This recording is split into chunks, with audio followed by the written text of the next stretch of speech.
Have you ever wondered what happens if the very technology we're building to make our lives easier ends up making our jobs just disappear? It sounds like something out of a movie, right?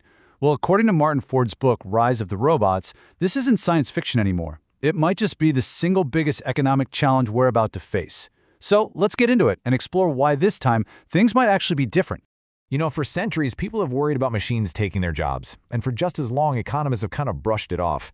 This famous line from Milton Friedman pretty much sums it up. The classic argument was always that, technology causes disruptions, but it's just a tool. It always ends up creating new, better jobs, and in the end, we all get more prosperous. And you know what? For a very long time, that story was absolutely true.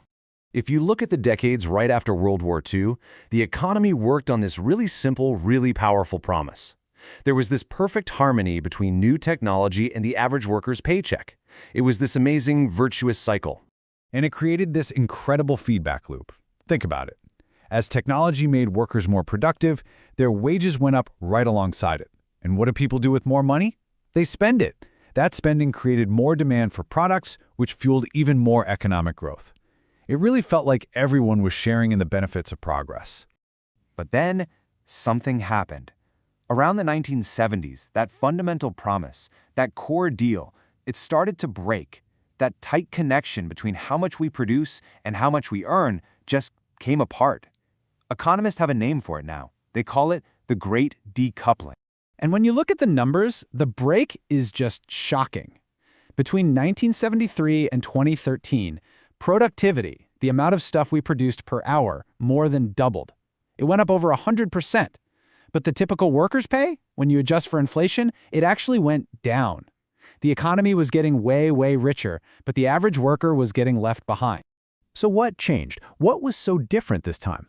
Well, Ford argues that information technology isn't just another tool like a steam engine or a tractor. No, this is something totally new. It's a force that operates on the mind-bending power of exponential progress. You've probably heard of Moore's Law, right? It's that simple idea that computing power roughly doubles every couple of years. It sounds simple enough, but when that doubling effect compounds over decades, well, the results are almost impossible to wrap your head around. To help us get it, Ford uses this fantastic analogy. So imagine you get into a car, and you start driving at just a nice, easy 5 miles per hour. Now here's the twist. Every single minute, you double your speed. You do this 27 times, which is about how many times computing power has doubled since the first integrated circuit was invented back in 1958. After a few minutes, sure, you're going pretty fast, but where do you think you end up? Your final speed? Over 671 times million miles per hour. At that speed, you could get to Mars in about 5 minutes. That is where information technology is today. We are climbing the steep, steep part of that exponential curve. And you can see this exponential power in the economy.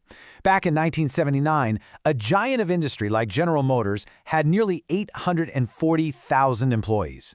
Now, fast forward to our new economy, in 2014, WhatsApp was bought for $19 billion while employing just 55 people.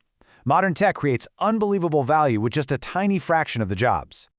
Okay, so you might be thinking, well, that's bad news for factory workers or maybe fast food cashiers. But that old idea that automation is only a threat to low-skill, routine jobs is becoming a really, really dangerous assumption. You see, the real dividing line isn't between routine and non-routine work anymore. It's between predictable work and unpredictable work. And here's the question you should ask yourself. Could a new person learn to do your job just by studying a perfect record of everything you've ever done? If the answer is yes, then your job is predictable. And if it's predictable, an algorithm might be able to learn it too. And that suddenly puts a lot of high-skilled, white-collar jobs on the chopping block. We're already seeing computers that are better than expert radiologists at analyzing medical scans. Algorithms are writing financial news reports, and software is doing the document review that used to take armies of junior lawyers weeks to complete. The machines are not just on the factory floor anymore, they're climbing the corporate ladder.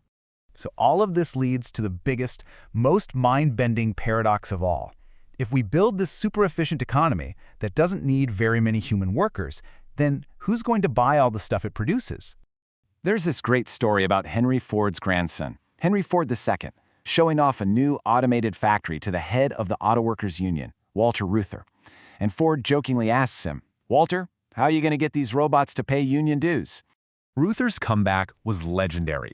He just said, Henry, how are you going to get them to buy your cars? And that question, right there, it gets to the absolute core of the problem. Our entire mass market economy is built on a really simple idea. Workers are also consumers. Jobs are the main delivery system for purchasing power. It's our paychecks that fuel demand and keep the whole thing running. But here's the catch. When a robot replaces a worker, that robot doesn't get a paycheck. It doesn't go buy groceries. It doesn't book a vacation. It doesn't take out a mortgage. If you automate away too many of the consumers, the whole economic engine could just seize up. So if this trend keeps going, the usual solutions, things like more education or job retraining programs, they just might not be enough. Ford argues we might need to start thinking about something much bigger, a totally new economic model, basically a new social contract for the age of machines. And one of the biggest and, most controversial ideas out there is a universal basic income, or UBI. It's pretty straightforward. It's a policy that would give every citizen a guaranteed, regular income, no strings attached, to make sure everyone has a basic floor of purchasing power. Ford uses a great metaphor for this. Think of the market as a big lake. Businesses are like fishermen. They make sales by catching fish. Then they restock the lake by paying wages. But if automation means fewer and fewer wages are getting paid out, that lake could start to run dry. A basic income is one way to make sure there's always enough water in the lake for everyone. In the end, the rise of the robots forces us all to face one huge fundamental question. If machines are going to be doing more and more of the work, who gets the income that work generates? As technology continues its incredible exponential race forward, how we choose to answer that question is going to define the future of our economy and really our entire society.